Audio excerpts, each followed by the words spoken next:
살아계신 하나님 감사합니다. 우리를 점점 성화시켜 가시며 하나님이 원하시는 그 일을 할 수 있는 누리면서 증인이 되어질 수 있도록 축복하시는 하나님을 알게 해주시고 현장에서 확인하고 증인으로 사람들에게 하나님과 함께해야 할 이유를 말할 수 있는 삶을 살 수 있도록 축복해 주시니 감사합니다. 낙심하지 않고 좌절하지 않고 하나님이 약속하신 그 말씀 속에 준비된 복을 누리며 승리하는 자가 되어질 수 있도록 역사하시는 하나님, 오늘도 응답하시고 축복하여 주옵소서. 하나님이 주신 그 말씀을 통해서 답을 얻게 하시고 힘을 얻게 하시고 열매를 맺게 하사 증인이 되어지는 복을 보게 하여 주옵소서. 땅끝까지 이르러 증인이 되어지게 하시겠다고 약속하신 그 말씀대로 현장에서 준비된 복을 보게 하시고 그 복을 누리면서 만민이 그 복을 따라 돌아올 수 있는 삶이 될 수 있도록 축복해 주옵소서. 예수님 이름으로 기도하옵나이다. 아멘.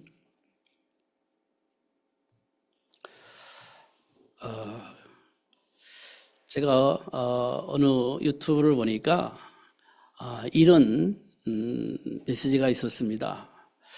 유럽에는 남성과 여성이 있고 또 인정할 수 없는데 사람들이 자기 성을 자기 마음대로 표현을 하는 성이 있다. 이렇게 이야기를 하는 것을 볼 수 있었습니다.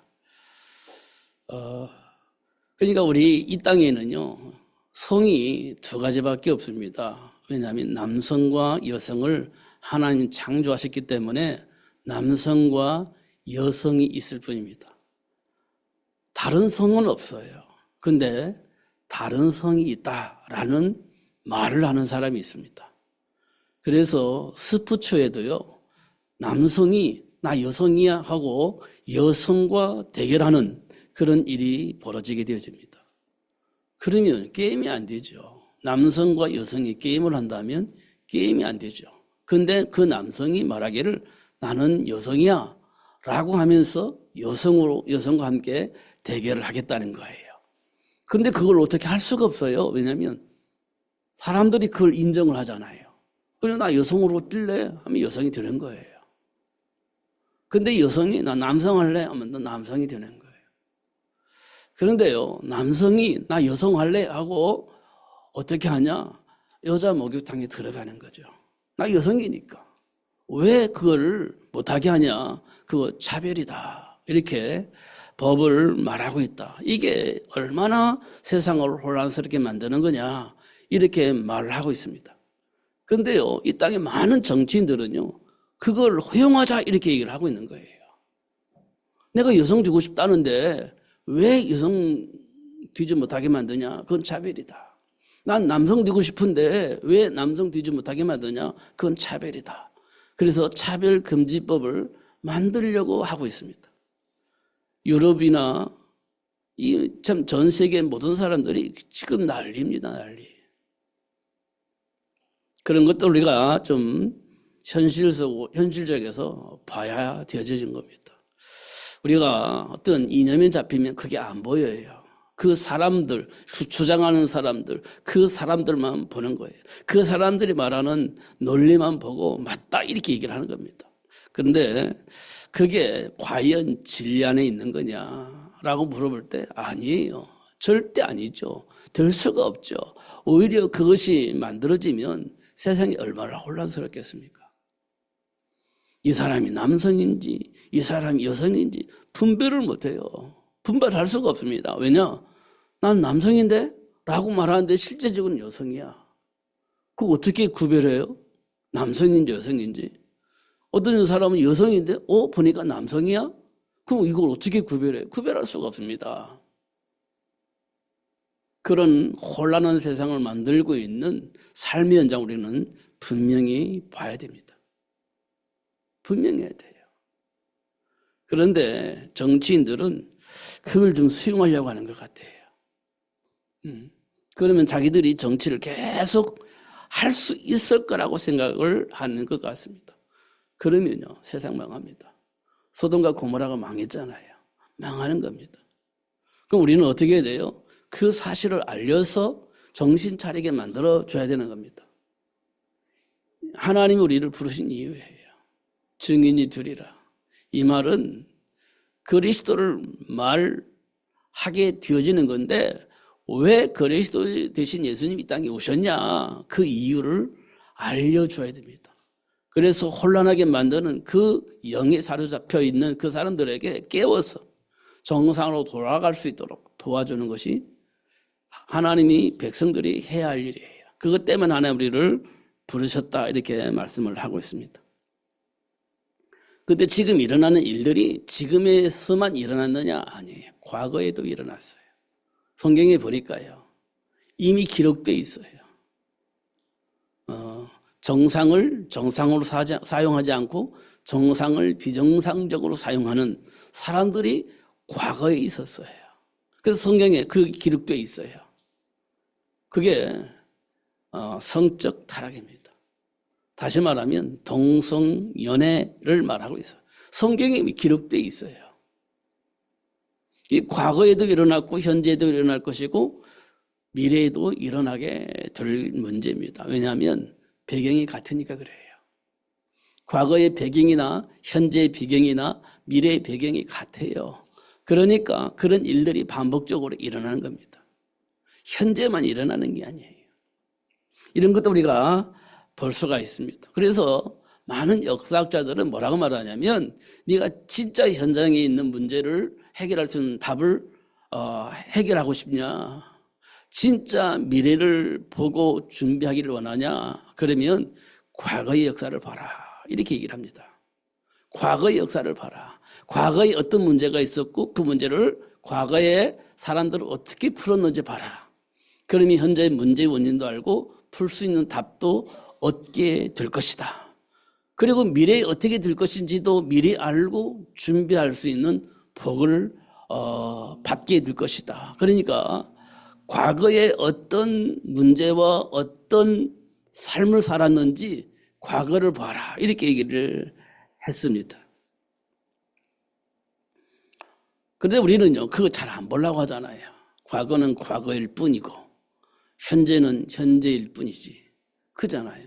과거와 현재가 어떻게 같냐, 이렇게 말하지만 실제는 그렇지 않아요. 과거에도 현재에도 똑같은 배경 속에 살았기 때문에 똑같은 문제가 왔고요, 그들이 가지고 있었던 해답을 우리도 볼 수 있습니다. 이게 우리에게 굉장히 중요해요. 그래서 선배들이 말하는 말을 우리는 귀 기울여야 돼요. 왜? 이미 경험을 한 부분을 말하는 것이기 때문에 선배들의 말을 귀 기울이는 것이 굉장히 중요하다. 지식과 학문의 배경이 어쩐지 모르겠지만 삶 속에서 만났던 그 문제, 그걸 해결했던 그 사람들의 말을 우리는 귀 기울여야 돼요. 그래서 어머니, 아버지, 할아버지, 할머니 소리를 우리는 한 귀로 듣고 한 귀로 흘리면 안 돼요. 그들은 분명히 현장에서 경험한 것을 말하는 겁니다. 그래서 우리에게 도움이 되어지게 하시려고 말씀을 하는 건데 우리는요, 무시하고 돌아섭니다. 그러면 안 돼요. 학문적으로는 우리가 딸릴지 몰라도 삶 속에서 경험했던 것은 굉장히 중요한 겁니다. 그 얘기를 하는 거거든요. 그래서 자꾸 잔소리를 하는 거예요. 왜? 자꾸 다른 짓을 하니까. 자꾸 저주와 재앙 가운데 빠지니까. 그걸 보니까 잔소리를 할 수밖에 없어요. 자꾸 잔소리를 하는 거예요. 안 들으려면 어떻게 돼요? 귀 기울여서 듣고 생각을 바꾸면 그 잔소리는 없어지는 겁니다. 안 하니까 잔소리 하는 거예요. 왜? 망할 것 같으니까. 실패할 것 같으니까. 염려가 생기니까 자꾸 잔소리를 하는 거지. 근데 우리는 그 잔소리를 잘 안 듣습니다. 또 한 가지, 우리가 무슨 일을 하면 반드시 동의하는 자가 있지만 반대하는 자가 있습니다. 항상 있습니다. 항상 있었습니다. 그러면 어떻게 해야 되는 겁니까? 반대하는 자가 있고 찬성하는 자가 있는데 이거 어떻게 결정을 해야 해요? 어떤 것이 맞습니까? 어떤 것이 틀립니까? 확인할 길이 없어요. 그러니까 우리는 어떻게 결정합니까? 숫자가 많으면 그게 좋은 것 같아. 이렇게 선택을 하는 겁니다. 그걸 보고 우리는 다수결이라고 합니다. 많은 사람이 있으니까 그게 맞는 거야. 그렇게 해야 돼 하고 결정을 해버립니다. 근데 그게 틀렸다면 어떻게 할 것 같습니까? 그게 틀려버렸는데. 그럼 망하는 거지. 같이 망하는 거지. 왜냐? 답을 모르니까 숫자 많은 것을 선택을 하는 겁니다. 맞는 것 같잖아요. 근데 그게 틀릴 수도 있습니다. 어디에서 확인할 수 있냐면 가나안 땅을 정탐하러 갔습니다. 12명이 똑같은 현장을 봤습니다. 그래서 가면 안 된다라고 얘기를 했습니다. 가면 죽습니다. 이렇게 얘기했습니다. 무조건 망합니다. 실패합니다라고 얘기를 했습니다. 확인했어요. 사실을 보았습니다. 그래서 가지 말자 이렇게 했어요. 12명이 똑같이 봤습니다. 근데 이 2명은 아니요. 들어갑시다 라고 얘기했습니다. 10대 2입니다. 다수결로 보면 가면 안 돼요. 사실 2명도 똑같은 눈을 가지고 봤어요. 그런데 중요한 것은 하나님의 말씀입니다. 그 땅을 우리에게 주셨습니다. 밟는 땅을 우리에게 다 주셨다고 말씀을 하셨습니다. 그러니까 들어가는 것이 맞습니다. 저도 확인했습니다. 그러나 하나님께서 말씀하시기를 우리가 밟는 그 땅을 우리에게 주신다 했으니 들어갑시다. 이렇게 얘기를 했습니다. 다수결로 하면 10대 2입니다. 절대 동의할 수가 없어요. 근데 모세는 뭘 선택했냐? 들어가는 걸 선택했습니다. 왜요? 하나님의 말씀이 맞으니까요. 40년 동안 광야에서 확인했잖아요. 하나님의 말씀이 맞음을, 하나님의 말씀이 진리임을 확인했잖아요. 그러니까 그 말씀을 가지고 선택을 한 겁니다. 10대 2, 다수결로 하면 절대 안 되는 건데 그렇게 되어진 겁니다. 사랑하는 성도 여러분, 이 땅에는요 사단의 문화가 있습니다. 이 땅에는요 하나님 원하시는 그 일을 하고 계시는 성령의 역사도 있습니다. 여러분 어느 편에 서는 것이 맞다고 생각을 하십니까? 삶의 문화 속에 흐르고 있는 많은 일들이 있습니다. 이 속에 마귀의 일도 있고 성령의 역사도 있습니다. 여러분 그걸 어떻게 분별합니까? 분별할 수 있는 지혜와 지식이 여러분에게 있습니까? 없습니다. 사도 바울은 이렇게 표현했어요. 죄를 범하였음에 하나님의 영광에 이를 수 없다. 이 말은 안 된다는 거예요. 할 수 없다는 겁니다. 인간의 지혜로는 그게 불가하다는 거예요. 결국은 살아남기 위해서 다른 길을 가게 되어진다는 겁니다. 다른 걸 선택을 하게 되어진다는 거예요. 왜냐하면 살아남아야 되니까. 그렇게 말씀을 하고 있어요. 죄를 범한다는 말은 뭘 의미하느냐면 하나님의 말씀을 믿지 않는다는 겁니다. 하나님의 말씀을 불신하는 거예요. 그러니까 하나님과 함께하는 삶을 살 수가 없어요. 내 생각이 맞으니까, 내 경험이 맞으니까, 내 감정이 그러니까 어쩔 수 없이 나 중심으로 선택을 하게 될 것이라는 거예요. 하나님의 말씀과 상관없이 그렇게 되어진다는 겁니다. 여러분 우리가 조금만 생각해 보면요 진짜 내 마음대로인가 내 감정대로인가 아니면 하나님이 기뻐하시는 그 일에 내 생각이 들어가 있는가 선택이 들어가 있는가 이건 우리에게 굉장히 중요한 문제입니다. 굉장히 중요한 일이에요. 그냥 습관처럼 어쩔 수가 없는 것처럼 그냥 당연한 것처럼 그렇게 생각을 하면 곤란해지는 겁니다. 하나님의 말씀을 통해서 구별할 수 있어야 돼요. 분별할 수 있어야 됩니다.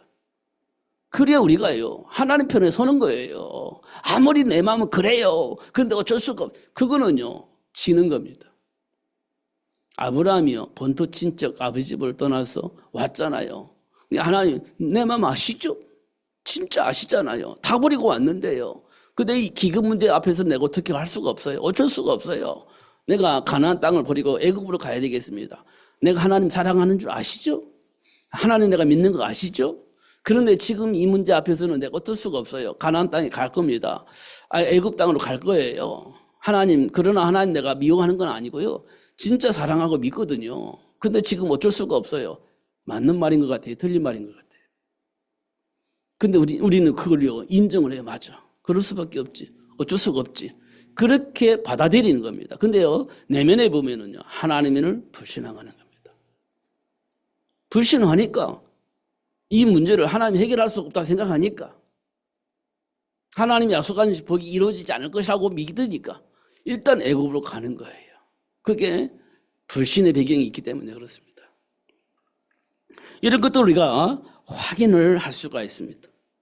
그러면요, 어떤 일을 할 때 동의하는 자가 있고 어떤 일을 하는데 반대하는 자가 있습니다. 어떻게 합니까, 그걸? 그러니까 하나님이 주신 말씀 안에서 보는 것이 굉장히 중요해요. 하나님이 원하시는 것을 찾아서 그 길을 가는 것이 맞습니다. 그럼 어떻게 해야 돼요? 그래서 성경을 봐야 되는 거죠. 성경을 봐야 되는 겁니다. 그래야 분별을 할 수 있고 선택할 수 있어요. 어쩔 수가 없어요. 상황이 그러니까 어쩔 수가 없어요. 그 가운데 하나님의 말씀을 통해서 보는 것이 굉장히 중요해요. 그게 우리에게 굉장히 중요한 일입니다. 그러면 진리와 비진리를 알게 되어지고 그 안에서 분별하고 선택할 수 있는 복을 누릴 수가 있습니다. 그러니까요, 하나님이 주신 말씀을 가지고 있는 것이 얼마만큼 중요합니까? 왜 하나님께서 그 말씀을 주셨는지 그 말을 이해하는 것이 얼마나 중요합니까? 그걸 보고 우리는 언약이라고 합니다. 그걸 언약이라고 하는 거예요. 그게 어디에 있습니까? 성경에 기록되어 있어요. 하나님이 우리를 향한 약속입니다. 그 약속 속에는요, 지금 나의 배경도 알 수 있게 하시지만 현장에 준비된 복을 볼 수 있고 누릴 수 있도록 누리게 할 수 있는 그 축복이 그 말씀 안에 있습니다. 현장에 준비되어 있는 그 복을 볼 수 있도록, 그리고 그 복을 누릴 수 있는 그 길을 볼 수 있도록 그렇게 말씀을 하셨어요. 그 말씀을 보면 현장에 지금 준비되어 있는 거 볼 수 있어요. 그러면 그 복을 누리게 되어지는 거죠. 이걸 어떻게 할까 고민하잖아요. 그건 당연히 누리는 겁니다. 밭에 감춰져 있는 부활을 발견한 농부가 그 밭을 삽니다. 왜냐하면 이유는 한 가지예요. 밭에 감춰져 있는 그 보물을 내 것으로 만들기 위한 것입니다. 근데 이 사람은 재산이 없어요. 그러니까 나머지 밭에 가서 일을 하는 거죠. 그럼 어떻게 해야 됩니까? 이거 내 거 만들어야 되겠네. 그 밭을 하는 거예요. 그럼 어떻게 해야 됩니까? 내 안에 내가 가지고 있는 모든 걸 다 파는 거예요. 내가 아닌 모든 걸 다 팔아요. 왜요? 그 밭을 사야 되니까. 왜 그 밭을 삽니까? 그 밭에 감춰져 있는 부활을 내가 보았기 때문에 그렇습니다. 보아버렸어요. 그래서 내 걸 다 팔아서 그 밭을 사는 거예요. 밭을 사는 데 목적이 있잖아요. 그 부하가 있기 때문에 그 밭을 사는 거예요. 사도 바울이요, 예수를 만났어요. 예수 안에 감춰져 있는 그 복을 보았어요. 그래서 지금까지 살아왔던 그 모든 것들을 배설물로 여기고 그리스도를 딱 붙잡기로 작정을 하게 되어진 겁니다. 왜냐? 보아버렸어요. 알아버렸습니다. 하나님은 저와 여러분에게 그걸 보게 하시고 그걸 알게 하시고 그 복을 누릴 수 있도록 하게 하시려고 지금 우리를 불러서 이곳에 오게 하신 겁니다. 보는 사람은요, 달라요.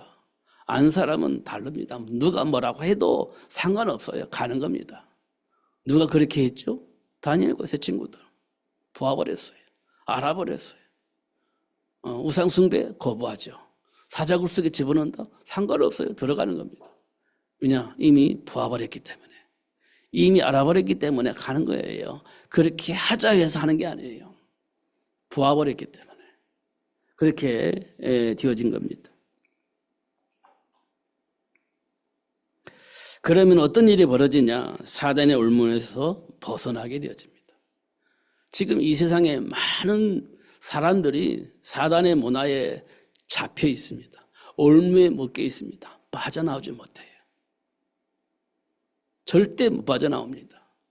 이미 장악되어 있어요. 약점이 이미 잡혀져 있어요. 그래서 못 빠져나와요. 빠져나오지 못하는 겁니다.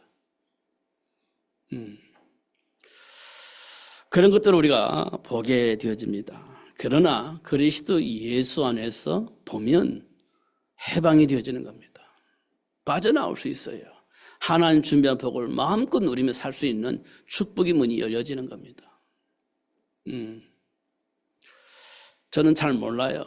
진짜로 모릅니다. 그런데 많은 뉴스를 보면 걸려있는 사람들이 많아요. 걸려있는 사람들이. 묶여있는 사람들이 많아요. 약점이 잡혀있는 사람이 많은 것 같아요. 그래서 정상적인 생각을 할 수 없는 그런 사람들이 많이 있는 것 같아요. 왜냐하면 약점이 잡혀있어서. 어쩔 수 없이 시키는 대로 할 수밖에 없는 상황 속에 있는 사람들이 많이 있는 것 같아요. 해방받으면 참 좋겠는데 못 받아요. 왜? 금방 뭐라도 될 것처럼 보여지니까. 어쩔 수 없이 시키는 대로 할 수밖에 없는 그런 사람들이 많이 있는 것 같아요.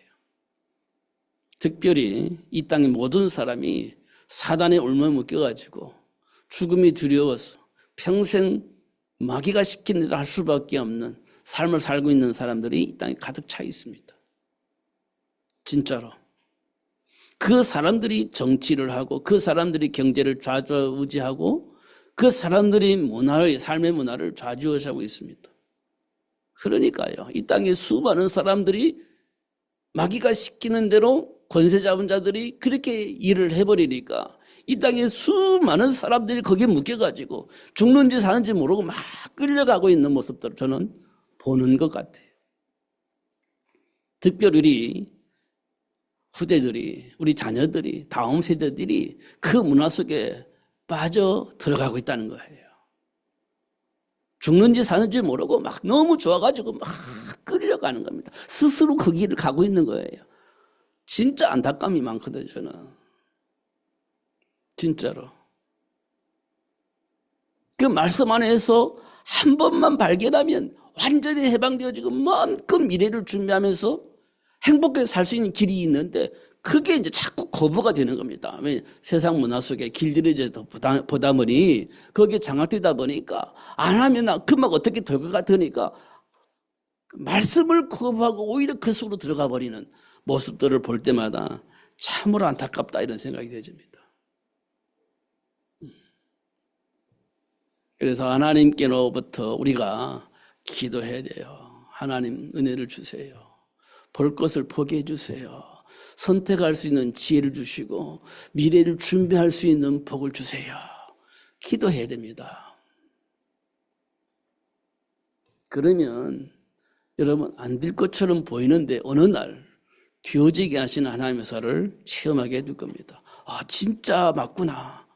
진짜 그렇게 하니까 되어지는구나. 이런 것들을 보게 하실 겁니다. 제가 오늘 생육 본성 땅에 충만하라, 땅을 정복하고 모든 생물을 다스리라 이렇게 오늘 본문 그대로를 말씀을 하고 있습니다.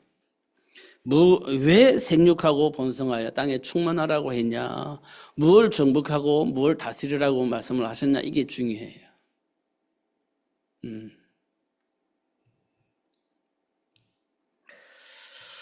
그리고 나서 우리에게 보여준 사건이 창세기 3장이에요. 그리고 난 이후에 하나님께서 2장에 보니까 선악을 알게 한 나무 열매를 먹지 말라, 먹는 날에는 정령 죽으리라 이렇게 말씀을 하세요. 그런데요, 창세기 3장에 보니까 에덴 동산에 뱀을 통해서 하와를 유혹하는 그런 일들이 벌어지는 것을 확인할 수 있습니다. 하나님을 불신하게 만드는, 말씀을 왜곡하는 그 사단의 일이 드러납니다. 여러분 안 보이십니까? 여러분 안 보여요? 저는 뻔히 보입니다. 사단이 이렇게 우리 생각과 마음을 자극시켜서 하나님을 불신앙하고 다른 것을 할 수밖에 없도록 그렇게 유혹하는 사탄의 일이 보여집니다. 내 안에 있는 동기를 이용해서 하나님을 불신앙하고 내 안에 있는 동기, 내 안에 있는 감정, 내 안에 있는 상처를 자극을 해서 하나님을 불신앙하고 다른 것을 선택하게 만드는 사탄의 일이 지금 우리 삶 속에, 지금 내 안에, 내 감정 속에 일어나고 있다는 사실이 안 보여지십니까? 말씀을 믿을 때 사실을 보여집니다. 창세기 6장에 보니까 우리가 살고 있는 현장은 저주받은 땅인 것 같아요. 저주받은 땅. 성경에 보니까 저주받았다고 했어요. 인간이 하나님을 불신앙하고 나니까 땅이 저주를 받았다고 했습니다. 그 저주 속에서 우리가 살고 있습니다. 한 가지 이유가 생깁니다. 한 가지 삶의 목적이 생깁니다. 그 저주를 이기고 성공하는 거예요. 저주를 이기고 성공하는 거. 그 성공을 위해서 우리를 유혹하고 우리를 그렇게 살게 하려고 만든 삶의 문화가 네피림 문화입니다. 결국 하나님과 상관이 없이 하나님이 주신 축복과 상관없이 오직 성공을 위한 삶을 살게 만드는 겁니다. 그게 창세기 6장의 네피림 문화입니다. 지금 우리가 삶의 이유를 어떻게 두고 있습니까? 성공하는 데 두고 있잖아요. 그게 창세기 6장의 네피림 문화예요. 왜냐하면 그렇지 않으면 내가 저주받아서 실패할 것 같으니까. 그럼 고통 속에 살아야 될 것이 같으니까.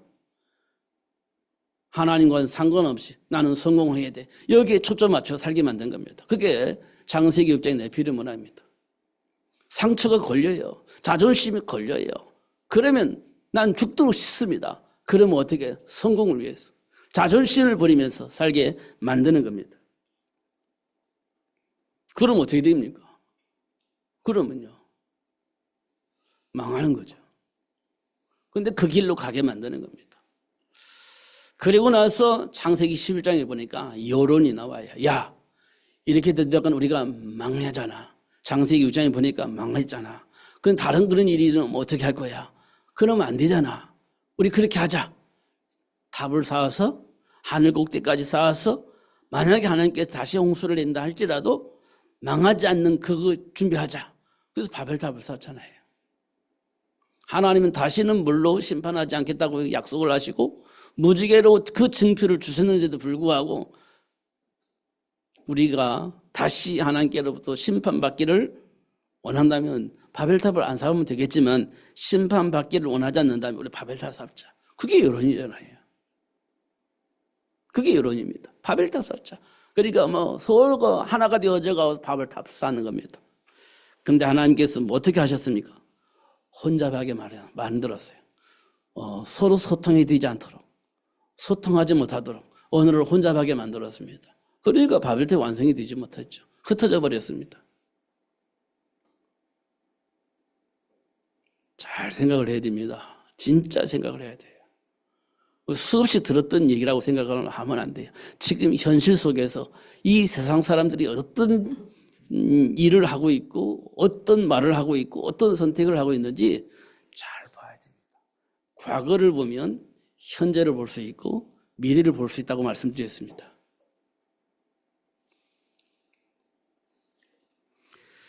그리고 난 이후에 삶의 현장에서 일어난 일을 봐보세요. 아벨을 향한 가인의 감정입니다. 아벨과 가인은 아무런 문제가 없어요. 갈등이 없습니다. 다만 예배에 실패한 가인과 예배에 성공한 아벨과의 차이가 있을 뿐이에요. 그런데 예배에 실패한 가인은요, 예배에 성공한 아벨을 시기질투했습니다. 시기질투했어요. 예배에 성공했다는 말은 삶 속에서 준비된 복을 누릴 수 있었다는 거예요. 예배에 실패했다는 것은 삶의 현장에 준비된 복을 보지 못했다는 거예요. 그러니까 성공한 아벨과 실패한 가인이 한 자리에 있는 겁니다. 그런데 실패한 가인이요, 성공한 아벨을 보면서 시기질투하면서 돌로 쳐 죽인 사건이 벌어져요. 그게 왜 그렇습니까? 감정입니다. 감정. 그 감정을 누가 자극했냐? 보이지 않는 사단에 의해서 자극을 받았을 겁니다. 왜냐? 살인은요, 누구에게서 나온 겁니까? 너희 아비 마귀에게서 나온 겁니다. 너희 아비 마귀에게서 나온 거예요. 가인이 살인하고 싶은 마음이 있었다는 것은 마귀에게 장악되어 있다는 거죠. 이런 것도 우리가 확인할 수 있습니다. 12명의 정탐꾼들이 보고한 내용을 보면 분명하죠. 하나님의 말씀을 무시하고 사실을 확인했기 때문에 사실대로 보고한 겁니다. 맞잖아요. 사실을 보았고 사실대로 보고한 거니까. 근데 하나님이 약속하신 말씀은요, 머릿속에 있지 않았어요. 왜? 사실을 보아버렸기 때문에. 다행스럽게 여호수아와 갈렙이 하나님의 말씀을 통해서 들어갑시다라고 얘기를 했을 때 모세가 그 길을 선택을 한 겁니다. 근데 우리는요, 그렇게 말하지 않아요. 하나님의 말씀 안에서 선택을 하지 않는다는 거예요. 현실적인 선택을 한다는 거예요. 이 내용들을 우리가 좀 봐야 됩니다. 그리고 우상을 숭배하는 법을 제정하기도 합니다. 자기들이 원하는 그런 삶을 위해서 우상을 숭배하게 하는 법을 제정을 해요. 바벨론 왕 밑에 있는 많은 정치인들이, 권력자들이 바벨 왕을 우상으로 만들고 숭배하게 만들자, 이렇게 법을 만들어요. 안 하면 죽입시다, 이렇게 법을 만드는 겁니다. 과거에 있었어요. 구약시대 때. 네. 지금 이 땅에 이런 일들이 벌어지고 있는 것들을 우리가 확인할 수 있습니다. 이때 하나님께서 원하는 자를 불러서 그들에게 주신 축복을 확인해 보세요. 아브라함을 불러서 복의 근원이 되어지게 하셨는데 참 믿음이 좋아서 훌륭해서 복의 근원이 되어지게 하셨냐 확인해 보니까 그렇지 않아요. 하나님을 진짜 안 믿는 사람이었습니다. 진짜 믿는 사람처럼 보였는데 본토친척 아비집을 버리고 하나님이 원하는 땅이 왔으니까 진짜 믿는 줄 알았는데 확인해 보니까 진짜 안 믿었어요. 진짜는 안 믿었어요. 위기가 오니까 다른 길을 가버렸잖아요. 그런 사람을 불러서 복의 근원이 되어질 수 있도록 역사하신 것을 확인할 수 있습니다. 배와 그물을 버리고 예수님을 따랐던 예수님의 수제자 베드로가 진짜 예수님을 사랑하고 예수님을 좋아하는 줄 알았습니다. 그래서 예수님을 따른 줄 알았어요. 그래서 예수님이 수제자가 되었는데 확인해 보니까 아니에요. 예수님을 모른다고 하고 저주하면서 자기 살 길을 찾아서 가는 베드로를 볼 때 진짜는 몰랐어요. 그런데 하나님은 그 베드로를 불러서 사랑나는 어버가 되어줄 수 있도록 역사하셨어요. 그럼 우리에게도 확인을 하겠죠. 세계를 복음하기 위해서 하나님을 불렀는데 진짜 우리가 따라왔잖아요. 그 진짜인지 가짜인지 하나님이 확인을 하실 겁니다. 진짜 알았는지 진짜 몰랐는지 확인을 할 겁니다. 그리고 나서 하나님이 원하신 그 일을 할 수 있는 복을 누릴 수 있도록 발견하게 하시고 그 복을 누릴 수 있도록 그걸 선택할 수 있도록 역사하실 겁니다. 우리는 안 된다고 해서 낙심할 필요는 없어요. 고쳐 쓰실 것이니까. 회복해서 그 복을 누릴 수 있도록 역사하실 것이기 때문에 우리가 낙심하고 좌절할 필요는 없어요. 그러나 지금은 우리가 모르는지 아는지는 내가 알아야 될 거 아니에요. 내가 사실을 아는지 모르는지 내가 알아야 될 거 아니에요. 그래서 하나님이 우리에게 문제를 통해서 사건을 통해서 그 사실을 나에게 알게 하시고 하나님 주신 복 안으로 들어올 수 있도록 역사를 하시는 거죠. 그러니까요. 낙심할 필요는 없어요. 좌절할 필요는 없어요. 우리는 어차피 하나님이 원하시는 그 일을 할 수밖에 없는 사람들이에요. 그 사실을 여러분이 꼭 확인을 하시면 되십니다. 이방인을 위해서 준비된 바울이 어떻게 반응했냐? 죄인 중에 괴수다라고 하면서 뭐라 하겠습니까? 나는 모든 것을 배설물로 여기고 십자가 붙잡겠다 이렇게 반응을 하셨거든요. 왜냐? 왜 죄인 중에 괴수라고 말했냐? 핍박자였어요. 예수를 절대 믿지 못하게, 예수가 그리스도가 될 수 없다라고 말씀을 통해 계속 강조하면서 예수 그리스도를 말하는 사람들 잡아다 죽이고 핍박을 하는 사람 중에 앞장섰던 사람이에요. 그래서 죄인 중에 괴수다 이렇게 표현을 한 겁니다. 자기가 사실을 알았기 때문에. 그리고 배설물 여기고 나는 십자가 붙잡겠다 이렇게 얘기를 하게 되어진 겁니다.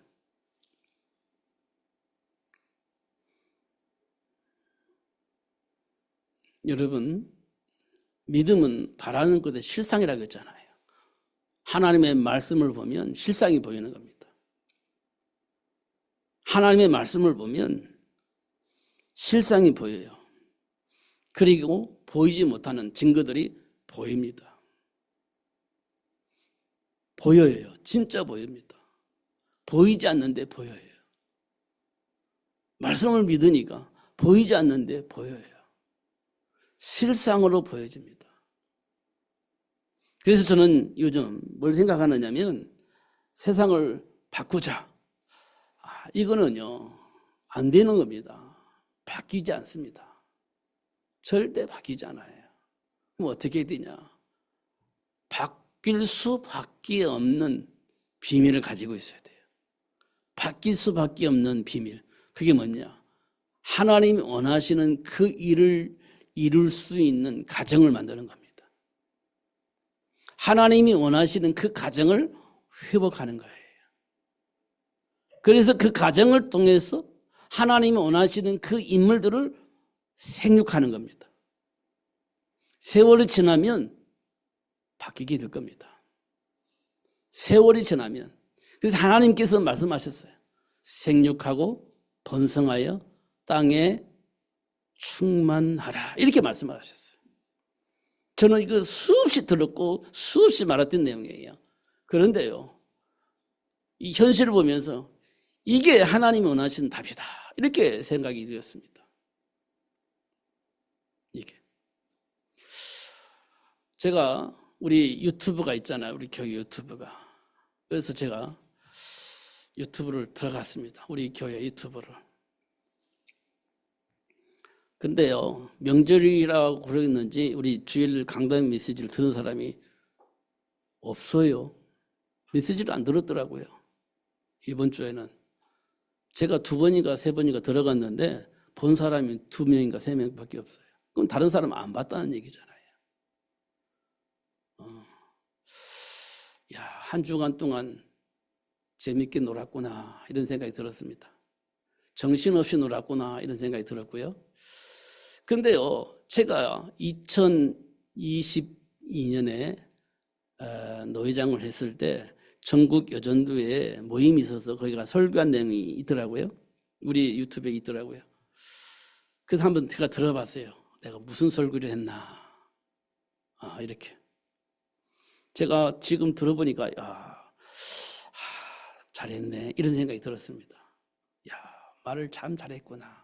설교를 참 잘했구나 이런 생각이 들었습니다. 그러면서 돕는 배필 얘기를 했어요. 돕는 배필. 여전도회니까 그런 얘기를 했던 것 같아요. 그래서 들어보니까 거기에도 여지없이 이 얘기를 해요. 생육의 복. 태어나서 고치는 것은 쉽지 않다. 이유를 알고 임신하고 양육하는 것이 하나님이 원하시는 일이다. 이런 얘기를 했더라고요. 아담과 하와가 본 준비된 축복의 현장을 어느 때 봤냐? 진짜는 몰랐어요. 창세기 3장에서도 몰랐고 4장 전반부까지 몰랐어요. 그런데 가인과 아벨 사건을 통해서 또 그 가인의 후손들을 통해서 일어난 사건을 보면서 그때 비로소 봤어요. 하나님께서 왜 생육의 복을 주셨는지 그 이유를 그 현장을 보면서 알았어요. 25장 25절에 26절에 보니까 그때 비로소 아담과 하와가 하나님 원하는 그 일을 위해서 준비된 아들이 있습니다. 그게 셋입니다. 셋을 통해서 또 하나님 원하신 그 일을 위해서 준비된 아들이 있습니다. 그 아들이 이름이 에노스예요.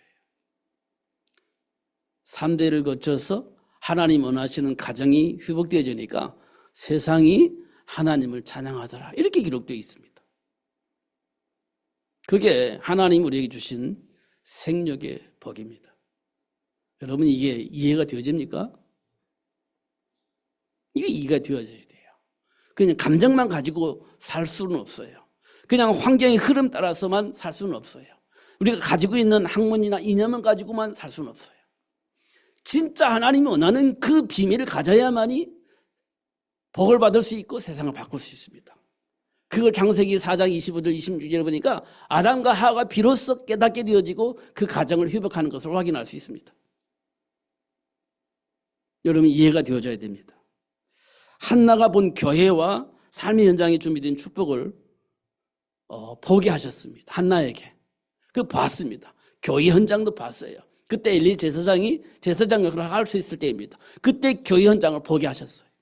하나님과 소통이 없는 교회. 하나님 준비한 복을 보지 못한 그 성도들 다 보게 했습니다. 현장에서 뭐가 있었습니까? 전부 다 우상 가지고 있었어요. 그걸 보게 한 겁니다. 누구에게? 한나에게. 그리고 나서 한나에게 뭘 준비하셨죠? 사무엘을 준비하게 하셨어요. 왜요? 하나님과 소통하고 현장에서 하나님이 주신 준비한 복을 누릴 수 있도록 하기 위해서 하나님이 한나에게 사무엘을 준비하게 하신 거예요. 맞잖아요. 근데 지금 우리는요. 그 말씀과 비교할 때 지금 나는 어떻습니까? 분명히 답을 가지고 있어야 됩니다. 분명한 답을 가지고 있어야 돼요. 그리고 바울이 예수님을 만난 이후에 현장을 보니까 어떤 현장입니까? 로마의 사상만 있고 로마가 말하고 있는 철학만 있고 하나님 주신 복음이 없는 겁니다. 어디에요? 이스라엘에게, 예루살렘에. 그 복음이 없는 겁니다. 그러니까 현장에는요, 이방인들에게는요, 임금들은요, 전혀 하나님과 상관이 없는 삶을 살고 있는 모습이 보인 겁니다. 그게 로마의 현장입니다. 사도 바울이 뭐 했습니까? 이 현장을 살려야 되겠다. 이방인들에게, 이스라엘 백성들에게, 임금들에게 이 복음이 전달되어야 돼. 그래서 한 일이 뭡니까? 회당과 서원에서 다음 세대를 위해서 준비한 거잖아요. 250년 만에 바꿨잖아요.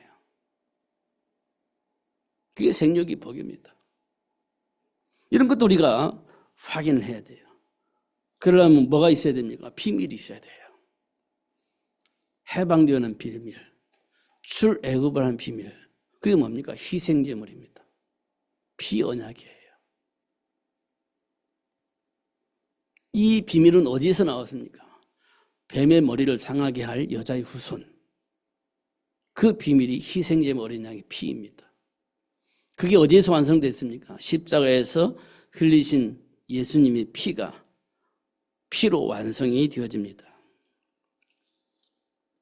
그 예수님께서 우리에게 부탁하셨습니다. 내 어린 양을 먹이라.